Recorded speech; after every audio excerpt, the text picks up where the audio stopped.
The bakery on the corner of Maple and 6th was a small, warm pocket of the world that smelled of butter, sugar, and something close to magic. It was the kind of place where the frosting on the cupcakes was always a little too thick, and the cinnamon rolls were the size of dinner plates. For 7-year-old Lily Chen, it was the most important place on Earth, not because of the pastries, though she certainly had a deep and abiding love for their sprinkle-covered donuts, but because it was the only place she could reliably find a moment of peace. Lily was a small girl with a cloud of unruly curls and eyes that were far too old for her face.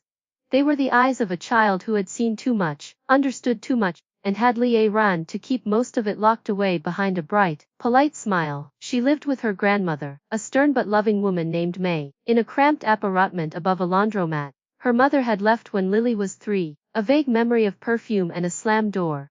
Her father was a ghost she'd never met. May worked double shifts at a hospital cafeteria, leaving Lily to fend for herself most evenings. It was a lonely existence, but Lily had become an expert at filling the silence. She had a system after school.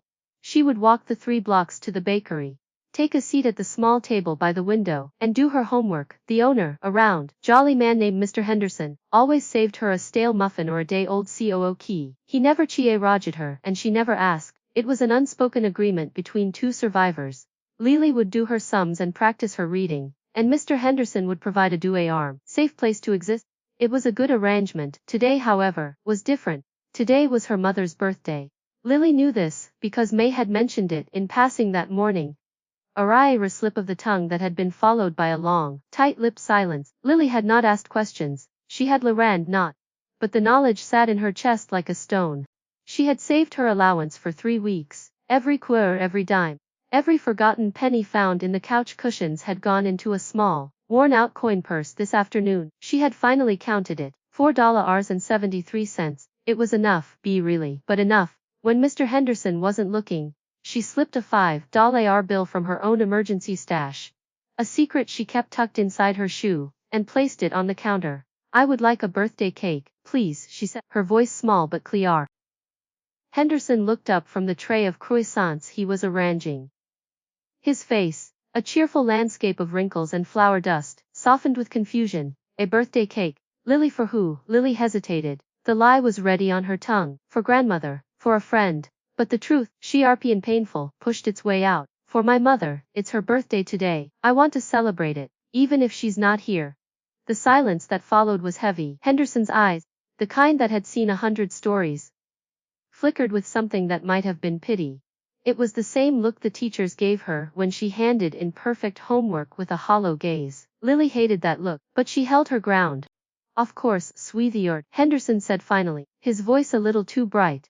"Let me see what I can do." He led her to the display case, where a single, small cake sat on a pedestal. It was a simple vanilla cake, covered in pale pink frosting with a single, delicate sugar flower on top. It was beautiful, it was perfect, and it cost $6. Lily's stomach dropped. She clutched her coin purse, feeling the sad weight of her savings. "I only have $4.73, she whispered, her cheeks flushing a deep, painful red. Mr. Henderson opened his mouth to speak, probably to say it was on the house, but Lily shook her head. She was no one's charity case. "I'll come back," she said quickly, already backing toward the door. "I'll save more, I promise." She was halfway out the door when she collided with a solid wall of black wool and expensive cologne. She bounced back, landing a yard on the sidewalk, her coin purse skittering across the concrete and spilling its meager contents into the gutter. She heard Mr. Henderson call out her name, but all she could focus on was the sight of her precious coins, her weeks of saving, rolling away into the mouth of a storm drain. A frustrated sob escaped her lips. It wasn't a loud cry, it was the quiet, exhausted sound of a child who had run out of options. She knelt, frantically trying to scoop up the stray nickels and pennies, but it was useless. The drain had swallowed them whole. "You hurt?" The voice was deep, resonant, and utterly devoid of dewy earth. It was a voice used to giving orders, not asking questions. Lily looked up, wiping a stray tear from her cheek with the back of her hand. The man who had knocked her down was tall, impossibly tall, with aristocratic features and eyes the color of winter slate. He was dressed in a perfectly tailored black suit, his dark hair swept back from a severe intelligence. He was the kind of man who looked like he belonged in a boardroom, not on a sidewalk in a working class neighborhood. His expression was one of detached curiosity. He looked at her not with pity, but with a faint, clinical interest, as if she were a puzzle he was trying to solve. Lily said, her voice steadier than she felt. She scrambled to her feet, brushing the dirt from her worn-out jeans. She refused to cry in front of a stranger. She had her pride, and it was the only thing she had left. The man's gaze flicked to the storm drain, then to the empty bakery, and finally settled on her face. There was a flicker of something in his eyes, a crack in the icy facade recognition. Sad. It was gone as quickly as it appeared. He said, gesturing toward the display window. Were you buying it for someone special? Lily's chin jutted out. Yes, my mother. It's her birthday today. He studied her for a long moment. The weight of his gaze was immense, like being stared by a hawk. She felt exposed. Lape. That's a very kind gesture, he said. Is she here? Lily shook her head. No. She's not. But I wanted to get it for her anyway, in case she comes back. The last part was a whisper. I hope she be a reliably read to voice. The man's expression shifted. It was subtle, a mere softening around the edges of his mouth, but Lily caught it. I see, he said quietly. He reached into his pocket and pulled out a sleek black wallet. From it, he extracted a crisp $100 bill. He held it out to her. Lily stared at the bill. It was more money than she had ever seen in one place. She looked from the money to the man's face, her eyes narrowing with suspicion. She asked bluntly, "What do you want for it?" The man blinked. He was clearly not accustomed to being questioned. "Nothing," he said. "Consider it a gift." Lily shook her head, taking a step back. "I don't take handouts," she said, echoing the words her grandmother had drilled into her. "I run my own keep." A ghost of a smile touched the man's lips. It was a bitter, rueful expression, one that didn't reach his eyes. "I'm not offering a handout," he said. "I'm offering you a choice. You can take this, buy your mother the most magnificent cake in the bakery, and still have enough left for a whole year's worth of muffins. Or you can walk away and let your HARDA coins disappear into the city's plumbing." Lily bit her lip.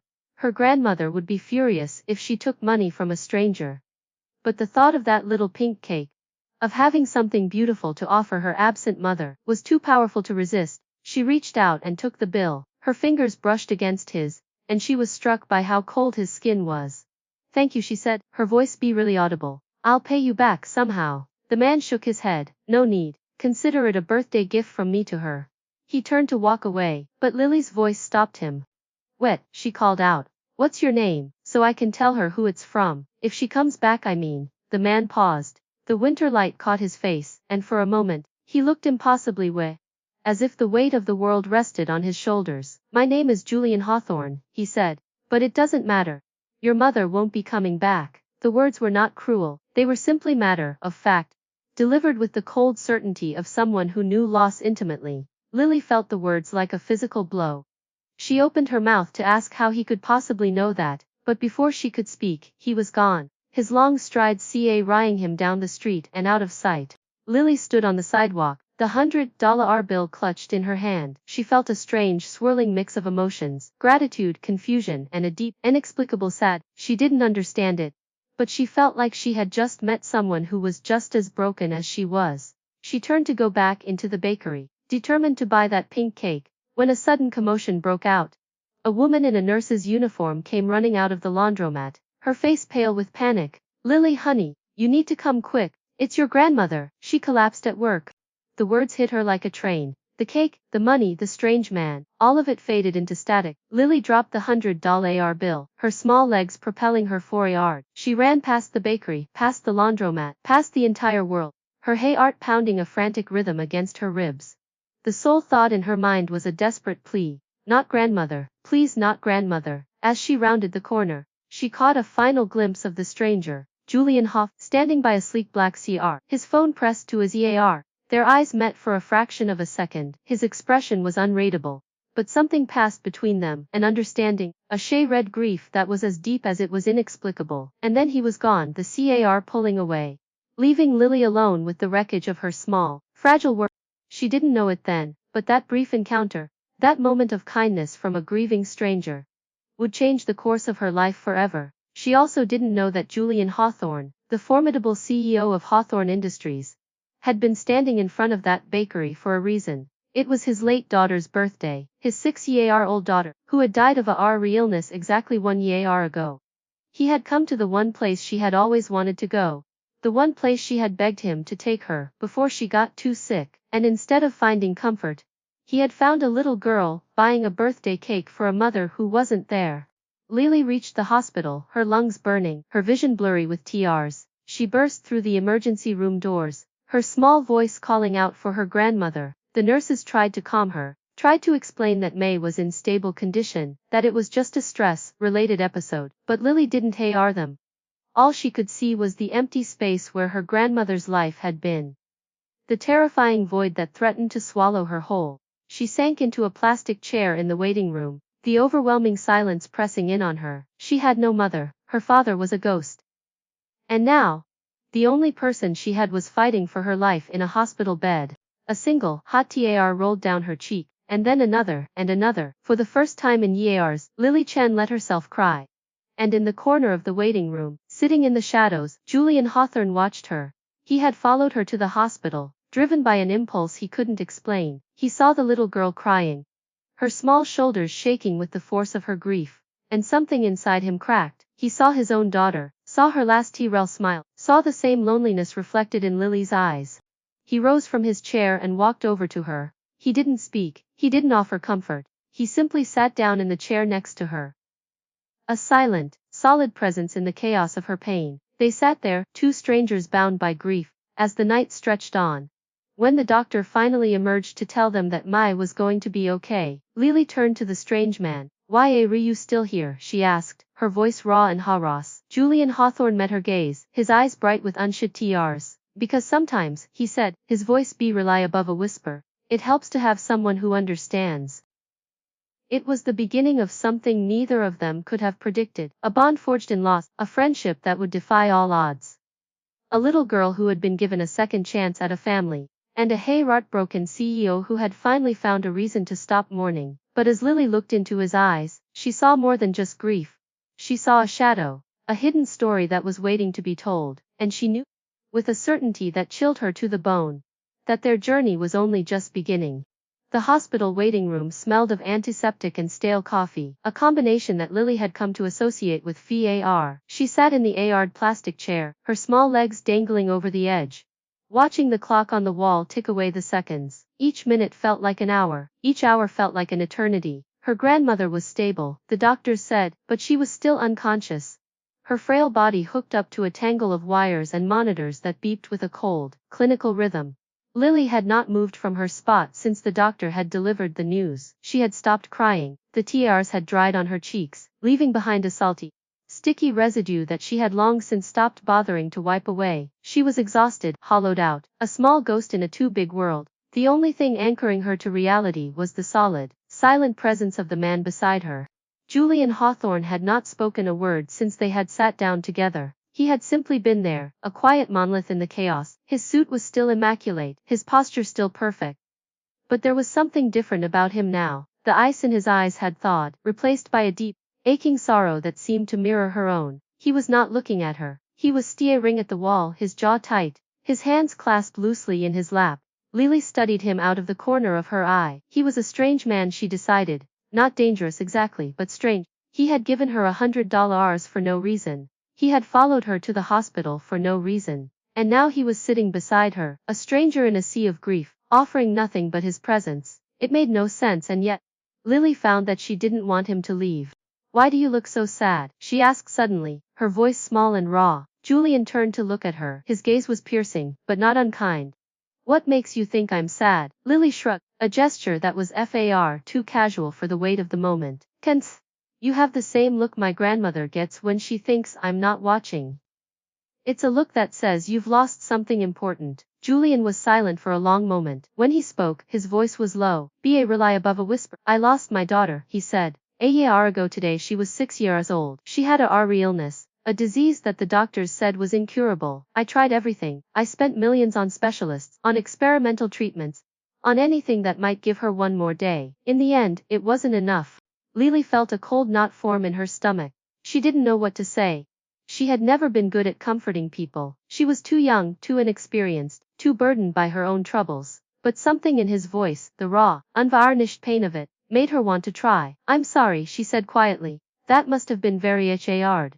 It is, every day, but today especially. Today was her birthday. She always wanted to go to that bakery, the one on Maple and 6th. She said the cupcakes looked like they were made of magic. She begged me to take her. I always told her I was too busy. I had meetings, I had calls, I had a company to run, and now she's gone. And I would give anything, to go back and have one of those cupcakes with her. The words hung in the air, heavy with regret. Lily felt a lump form in her throat. She thought of her own mother, who had left without so much as a goodbye. She thought of her grandmother, who had sacrificed everything to raise her. She thought of the pink cake, still sitting in the bakery display case, a symbol of a hope she had been too naive to realize was futile. I'm sorry you lost your daughter, she said, but I'm glad you told me. It makes me feel less alone. Julian looked at her, his eyes bright with unshatieras. You're a memorable child, Chen, he said. Your mother is a fool for leaving you. Flinched.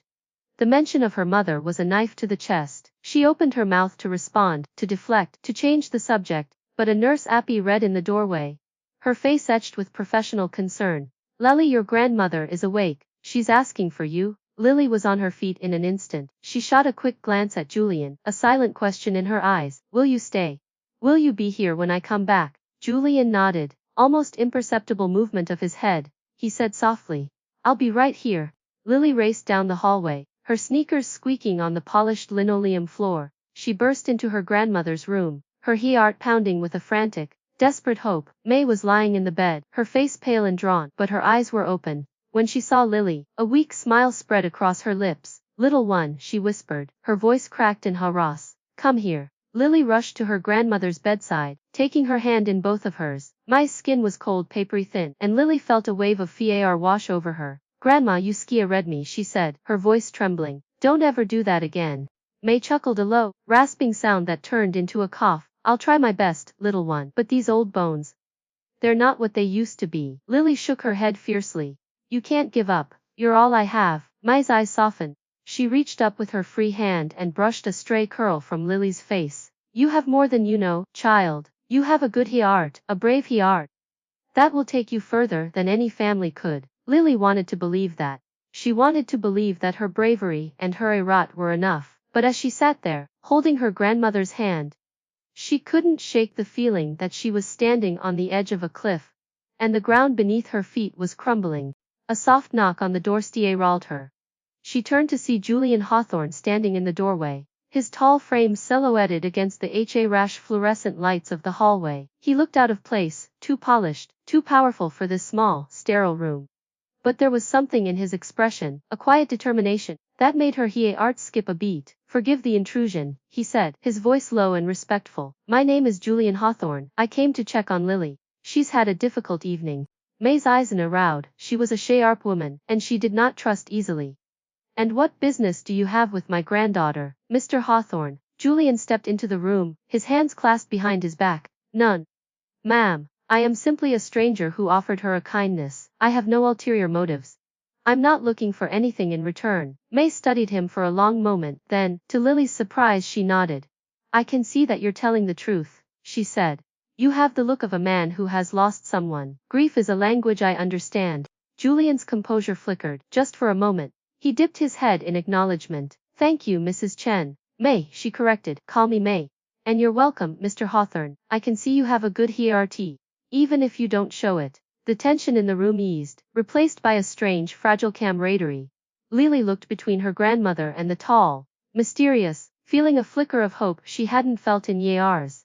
Just maybe she didn't have to face the world alone. Over the next few days, Julian Hawthorne became a recurring presence in their lives. He visited May in the hospital, bringing flowers and fresh fruit. He brought Lily books, a new backpack, a arm coat for the coming winter. He never asked for anything in return. He never expected gratitude. He simply showed up, a quiet, steady pillar of support. May, for her part, began to arm up to him. She was still cautious, still watchful, but she recognized the sincerity in his actions. He's not a bad man, Lily, she told her granddaughter one evening. He's a man who lost his way and found it again in an unexpected place. You have a way of bringing people back to themselves. Lily didn't fully understand what her grandmother meant, but she felt it in her bones. Julian was different. He was kind in a way that had nothing to do with money or power. He listened to her, he saw her. He didn't treat her like a charity case or a problem to be solved. He treated her like a person. One night, as they sat together in the hospital cafeteria, Julian reached into his pocket and pulled out a small, worn photograph. He handed it to Lily without a word. She looked down at the image. It was a picture of a little girl with bright eyes and a gap-toothed smile. She was holding a cupcake, her small face smear-red with pink frosting. She was laughing, her joy so pure, so that it made Lily's chest ache. "That's my daughter," Julian said quietly. "Emily." She had a smile that could light up a room. Lily stared at the photo, tracing the outline of Emily's face with her finger. "She was beautiful," she said. Julian nodded. She was also brave, braver than I ever was. She faced her illness with a courage that I could only dream of, and in the end, she taught me that love is the only thing that truly matters." Lily looked up at him, her eyes shining with tears. "I wish I could have met her," she whispered.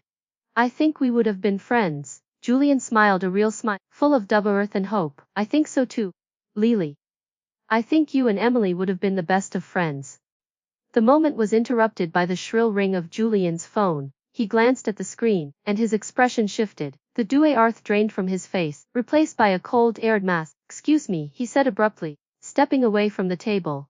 Lily watched him as he spoke into the phone, his voice low and tense. She couldn't hear the words, but she saw the way his jaw tightened, the way his fists clenched at his sides. When he returned, his face was pale. "I have to go," he said, his voice clipped. "There's a situation at the company, a hostile takeover attempt. The board is in chaos." Lily felt a surge of panic. "Will you come back?" she asked, her voice small and afraid. Julian knelt down so he was at her eye level. He placed his hand on her shoulder, his gaze steady and reassuring. "I will always come back, Lily. I promise. No matter what happens, you will always have a place in my life. You are not alone anymore." He stood up and strode out of the cafeteria, his long legs carrying him toward the exit. Lily watched him go, her heart heavy with a strange, nameless dread. She had just found a sense of belonging, a glimmer of hope, and now it was slipping through her fingers.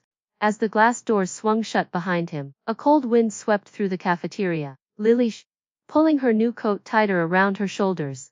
She didn't know what the future held, but she knew one thing with absolute certainty. Julian Hawthorne was a man with secrets. And those secrets were coming for him. But they were coming for her, too. The days following Julian's abrupt departure stretched into a gray, featureless blur for Lily. She returned to her routine: school, homework, the bakery, visits to her grandmother's hospital room. But everything felt muted, drained of color. The world had lost its sharp edges, its birth, its meaning. Julian had become a fixture in her life so quickly, so that his absence left a gaping hole she hadn't known how to fill. May had been discharged from the hospital a week after her collapse. The doctors had warned her to take it easy, to avoid stress, to stop working double shifts at the cafeteria. May had nodded along, her lips pressed into a thin line. But Lily knew her grandmother well enough to recognize the stubborn set of her jaw. May would never stop working. She would work herself into an unruly grave, if it meant keeping a roof over their heads and food on the table. It was who she was. It was who she had always been. And so, Lily had taken matters into her own hands. She had stayed doing odd jobs around the neighborhood, walking dogs, running errands for elderly neighbors. Henderson cleaned the bakery after school. She hid the money in her coin purse, a small fortune of crumpled bills and loose change, and slipped it into her grandmother's purse when May wasn't looking. It wasn't much, but it was something. It was her way of fighting back against the relentless tide of poverty and despair that threatened to swallow them whole. But the money was never enough. It was never going to be enough, and deep, Lily knew that no matter how hard she worked, no matter how many pennies she saved, she was fighting a losing battle. The world was too big, too cruel, too indifferent to the struggles of a 7-year-old girl and her aging grandmother. It was on a rainy Thursday afternoon, 2 weeks after Julian had disappeared, that Lily's world was upended once again. She had just finished her shift at the bakery, her hands sticky with frosting and her hair plastered to her forehead from the humidity, when a sleek black car pulled up to the curb. The door opened, and a woman stepped out. She was tall, impeccably dressed in a charcoal pantsuit, her dark hair pulled back in a severe bun. Her face was sharp angular, the kind of face that belonged on a magazine cover or a courtroom podium. She surveyed the bakery with a look of barely concealed disdain, her eyes landing on Lily with the cold precision of a predator sizing up its prey. "Lily Chen?" the woman asked, her voice clipped and businesslike. Lily nodded, her heart beginning to pound. She had a bad feeling about this, a very bad. My name is Victoria Sterling, the woman said, extending a hand that Lily did not take. I'm Mr. Hawthorne's legal counsel. I need to speak with you. Lily's stomach dropped. Julian had sent a lawyer. Why? Had something happened to him? Was he in trouble? She forced herself to stay calm, to keep her voice steady. As Julian, okay? Victoria's lips curved into a thin, practiced smile. Mr. Hawthorne is fine. He's simply preoccupied at the moment. There are some matters he needs to attend to, matters that require his full attention. I'm here to discuss his arrangement with you and your grandmother. Lily's eyes then narrowed. Something was wrong. She could feel it in her bones. What arrangement? Victoria's smile didn't waver. Hawthorne has been providing financial support to your family. He's been paying your grandmother's medical bills, covering your school fees, ensuring that you have a roof over your head. He's been very generous. But I'm afraid that generosity must come to an end. The words hit Lily like a physical blow. She felt the blood drain from her face, felt her hands begin to tremble. She asked, her voice be a whisper. What happened? Victoria's expression remained impassive. Mess. Hawthorne's board of directors has become wary of his extracurricular activities. They view his involvement with your family as a liability, a distract. They've given him an ultimatum. Cut all ties with you and your grandmother, or face a hostile takeover of his company. The board is already in motion to remove him as CEO. If he wants to save his company, he has to let you go. Lily's mind raced, trying to process the information. Julian was being blackmailed. His own company, his own board of directors, was using her as a weapon against him, and he was letting them. He was walking away to protect his empire. Where is he? Lily demanded, her voice rising. Why isn't he telling me this himself? Victoria's smile flickered, just for a moment. Hawthorne is unavailable. He's asked me to handle this matter on his behalf. I'm here to offer you a severance package, a one-time payment of $50,000. In exchange for your agreement to cease all contact with him, you and your grandmother can start a new life, free from the complications of his involvement. Lily stared at the woman, her heart pounding with a righteous, burning fury. $50,000. It was more money than she had ever imagined. It was enough to pay off their debts, to buy a small house, to give her grandmother the retirement she deserved. It was a lifeline, a way out. And it was the most insulting thing she had ever been offered. She thought of Julian, of the way he had looked at her in the hospital. His eyes filled with a sorrow that mirrored her own. She thought of the photograph of Emily, of the little girl who had died too young, of the father who had been too busy to take her to a bakery. She thought of the $100 bill, the dewy arm coat, the new backpack. She thought of his promise. I will always come back. No, Lily said, her voice steady and clear. I'm not taking your money, and I'm not signing anything. Victoria's eyes widened, a crack in her professional composure. I don't think you understand the situation. This is a generous offer. If you refuse, you'll have nothing. Your grandmother's medical bills will pile up. You'll lose your home. You'll be on the street. Lily met her gaze without flinching. Then I'll figure it out. I always have. But I'm not going to let you use me to destroy Julian. He's a good man. He's the only person who's ever treated me like I mattered. And I'm not going to betray him for a stack of cash. Victoria stared at her, a mixture of disbelief and grudging respect flickering across her face. You're a stubborn child, she said finally, stubborn and foolish, but I admire your loyalty. It's these days. She reached into her briefcase and pulled out a business card, pressing it into Lily's hand. If you change your mind, call me. The offer stands for the next 72 hours. After that, it's off the table. Victoria Sterling climbed back into the black car and drove away, leaving Lily standing on the sidewalk, the business card clutched in her hand. The rain had started to fall, soaking through her thin jacket, but she barely noticed. Her mind was a whirlwind of anger, fear, and determination. She couldn't let this happen. She couldn't let Julian sacrifice himself for her. He had already lost so much. He had lost his daughter, his peace of mind, his sense of purpose. She wouldn't let him lose his company, too.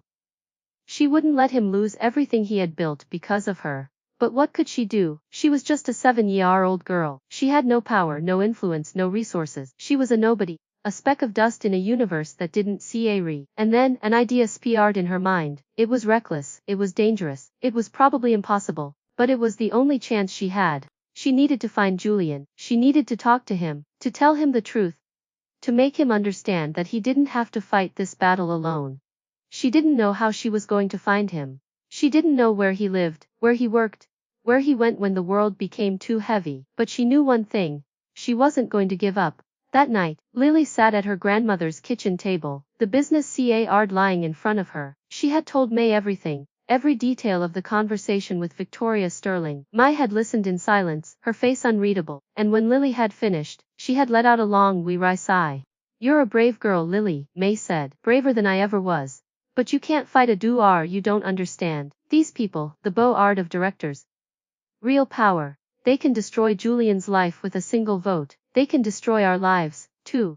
Lily shook her head. I'm not going to let them win. Julian safe. He gave me hope when I had nothing, and I'm going to return the favor, even if it kills me. Mai reached across the table and took her granddaughter's hand. "Then you'll need a plan, a real plan, and you'll need help." Lily looked, her eyes bright with a fierce, unyielding determination. "I have a plan," she said. "First, I need to find him. I need to find Julian." May studied her for a long moment, a slow smile spreading across her face. "I think I might know someone who can help you with that." Lily's hair leaped. "Ooh," Mai leaned back in her chair, her eyes twinkling with a mischievous light. "The owner of the bakery, Mr. Henderson. He has connections you wouldn't believe. He used to work for a big corporation. Before he retired, he knows people, powerful people. He might be able to find out where Julian Hawthorne is hiding." Lily's mind, she had never thought of Mr. Henderson as anything other than the kind, round man who gave her stale muffins and let her do her homework in his shop. But now, she saw him in a new light. He was a survivor, just like her. And survivors knew how to play the game. The next morning, Lily May rushed into the bakery with a purpose she had never felt before. She found Mr. Henderson behind the counter, arranging a tray of croissants. And she didn't waste any time. "Henderson," she said, her voice firm and clear, "I need your help. I need to find Julian Hawthorne. I need to stop his board of directors from destroying his company, and I can't do it alone." Mr. Henderson looked up, his face a mask of surprise. "Lily, what are you talking about? What's going on?" Lily told him everything. She told him about the board's ultimatum, about Victoria Sterling's offer, about her refusal to abandon Julian. She told him about her determination to fight back, no matter the cost. When she finished, Henderson was silent for a long moment. His hands trembling slightly. He looked at Lily with a mixture of awe and fear. He said slowly, "Do you know what you're getting yourself into? These people, the board of directors, they're ruthless. They'll stop at nothing to get what they want.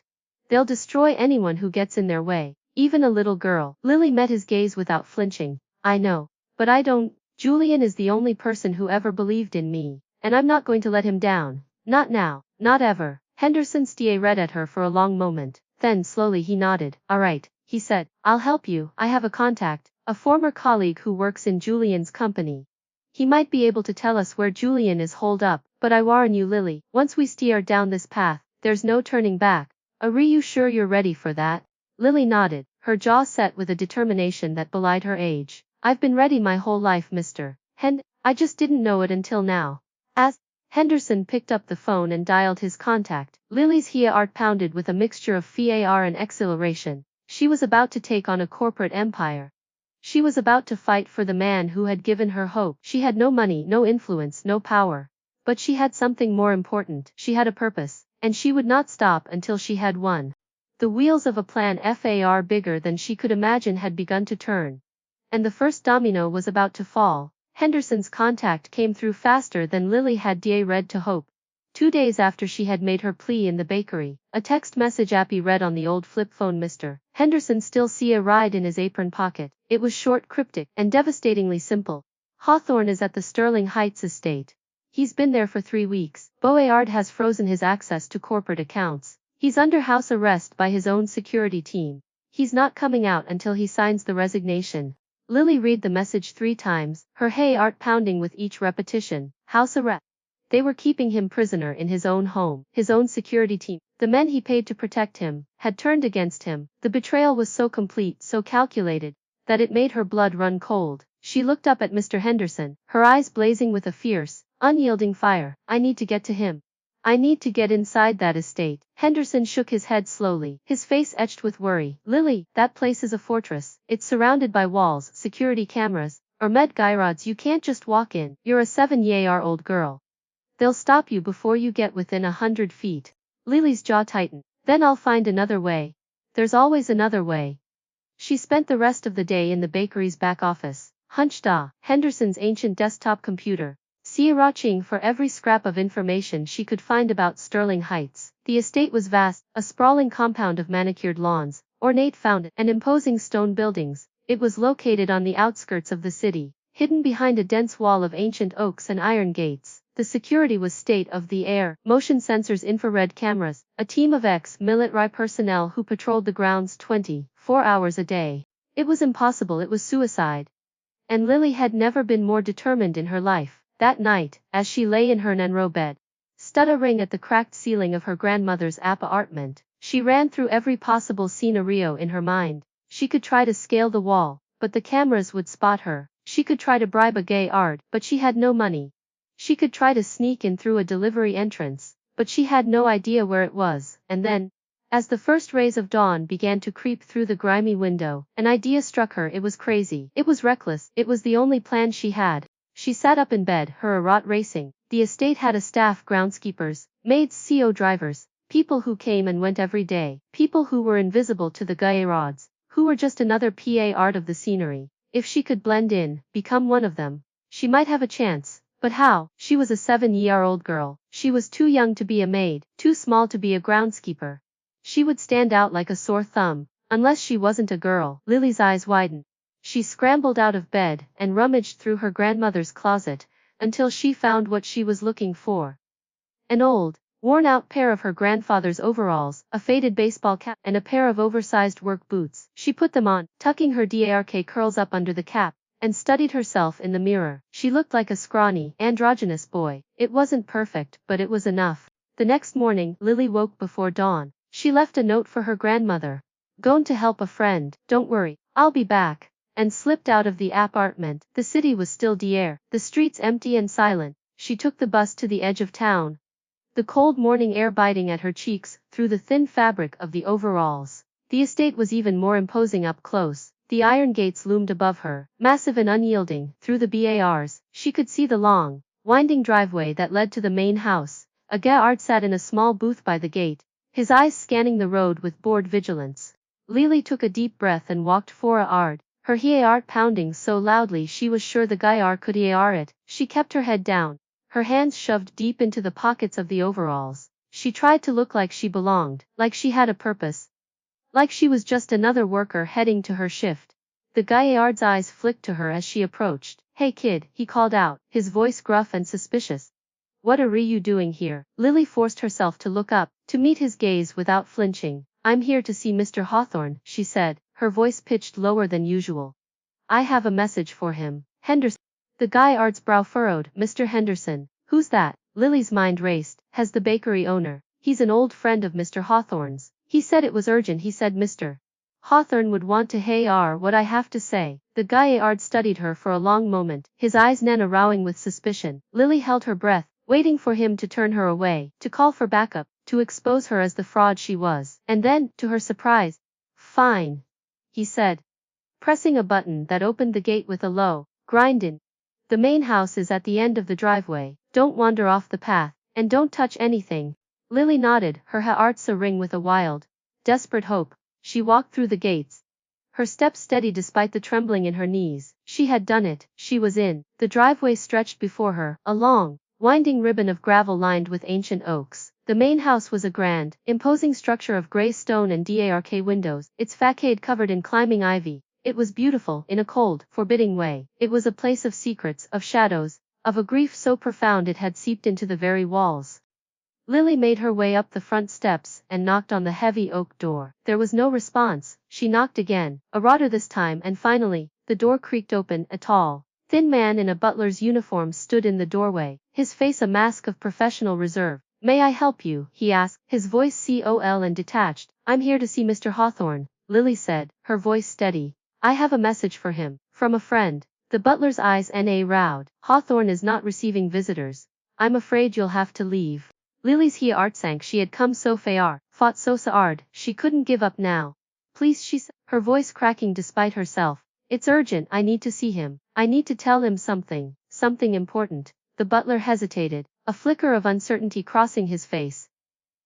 And then, from somewhere deep within the house, A voice called out, "Let her in, Arthur." It was Julian's voice. It was tired, hollow, but unmistakably his. The butler stepped aside, and Lily rushed into the house. She found Julian in the study, a vast, wood-paneled room filled with books and shadows. He was sitting in a leather armchair by the fireplace, his head bowed, his hands clasped loosely in his lap. He looked terrible. His face was pale, his eyes bloodshot, his usually immaculate suit rumpled and unkempt. He had lost weight, his cheeks hollow, his jaw. He looked up as she entered, and for a moment, there was no recognition in his eyes, and then slowly, a flicker of something, shock, disbelief, wonder, crossed his face. "Lily," he breathed, his voice really a whisper. "What are you doing here? How did you get past the guy rods?" Lily rushed to his side, her hair aching at the sight of him. "I told them I had a message from Mr. Henderson," she said, her voice trembling. "I had to see you, Julian. I had to tell you what's been happening. The Boyard, the ultimatum, Victoria Sterling. They're using me to destroy you. They're making you choose between your company and us. And I won't let that happen." Julian stared at, his eyes wide with a mixture of shock and gratitude. "Lily, you shouldn't have come. It's dangerous. They're watching me. They have eyes everywhere.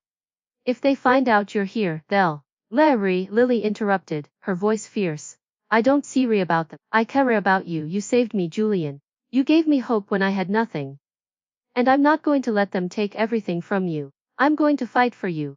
The way you fought for me." Julian's eyes glistened with unshed tears. He reached out and took her hand, his grip goo-ar. "You're a remarkable child, Lily Chen," his voice thick with emotion. "Brave, loyal, fierce. You remind me so much of Emily. She had the same fire, the same determination. If she had lived, I think she would have been just like you." Lily squeezed his hand, her own eyes brimming with tears. "I'm going to help you, Julian. I don't know how, but I'm going to find a way. I'm not going to let you lose everything. Not when you've given me so much." Julian shook his head, a sad smile playing on his lip. "It's too late, Lily. The Boyard has already voted. I'm being forced out. They've frozen my assets, taken control of the company. There's nothing I can do." Lily's jaw tightened. "There's always something you can do. You just have to be willing to fight."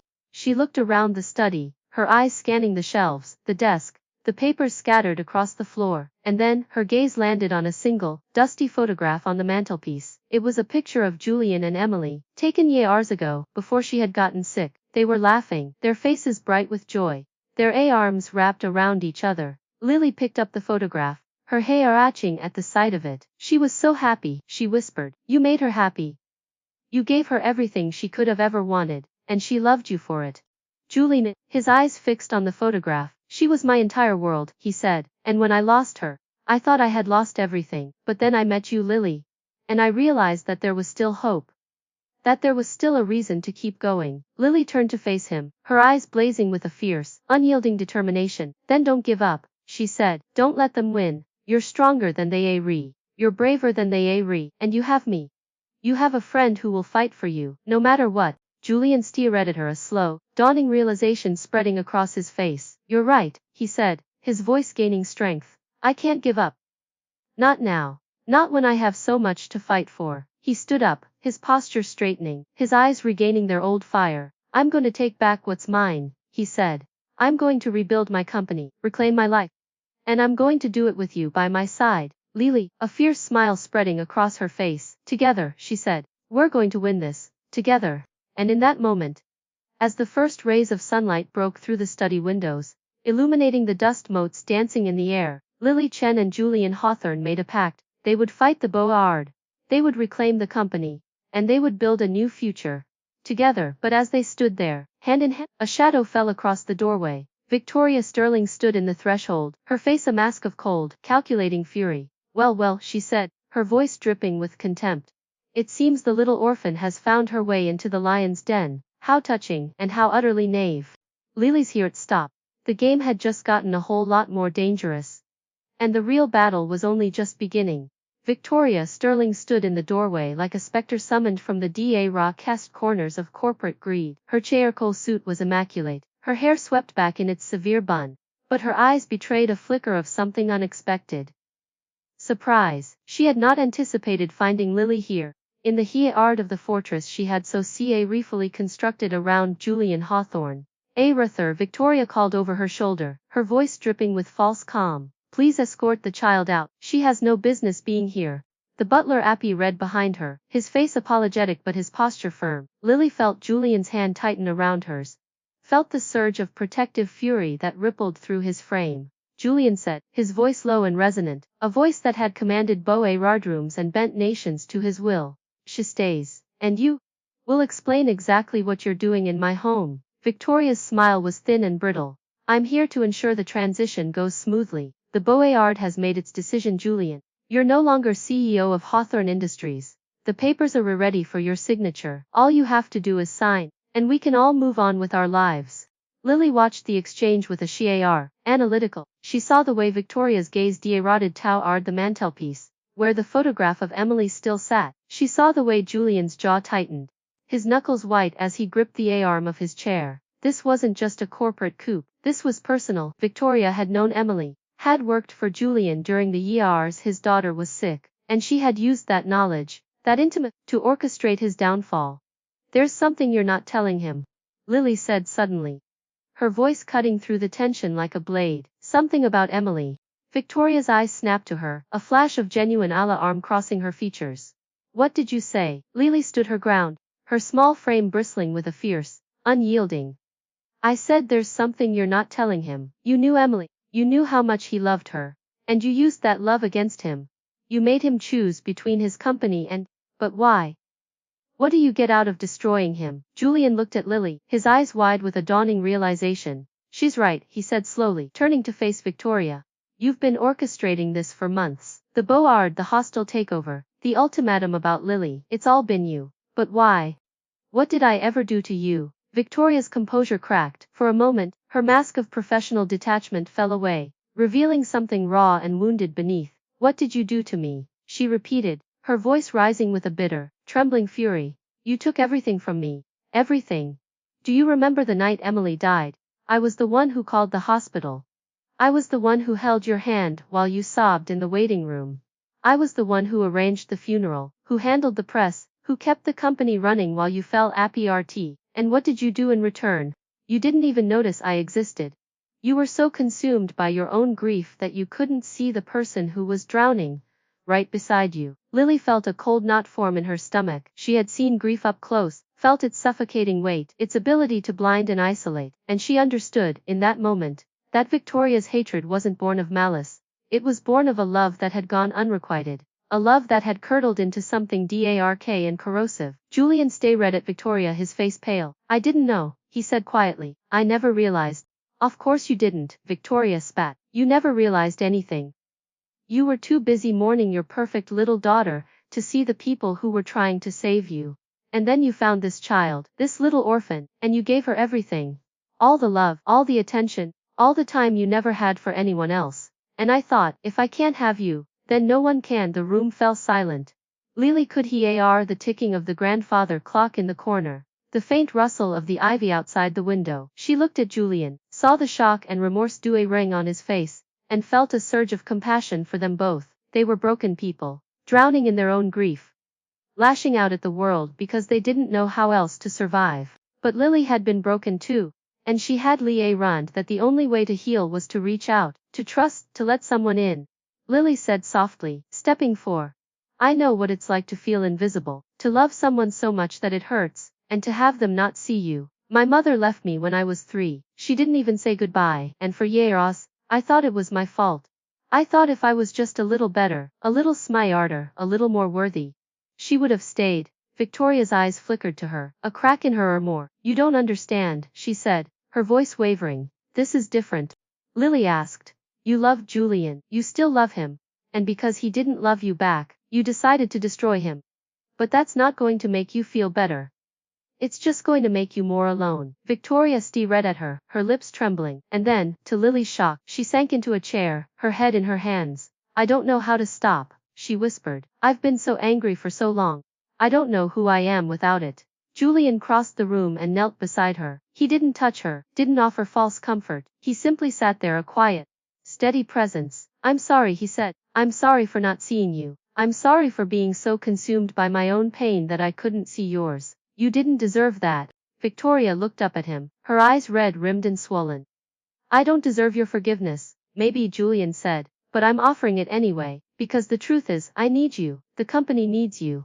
And more than that, I need to let go of all this anger and pain. I've been CA-ing it for so long, and it's destroying me. Lily watched the exchange with a quiet, breathless hope. She had seen so much pain in her young life, so much cruelty and indifference. But she had also seen moments like this, moments when people chose to be better, to forgive, to heal, and she knew, with a certainty that settled deep in her bones, that this was what made life worth living. Victoria took a shaky breath. The papers, she said, her voice harassed. The vote, I can stop it. I have enough pull with the Board to call off the takeover. But I need your help, Julian.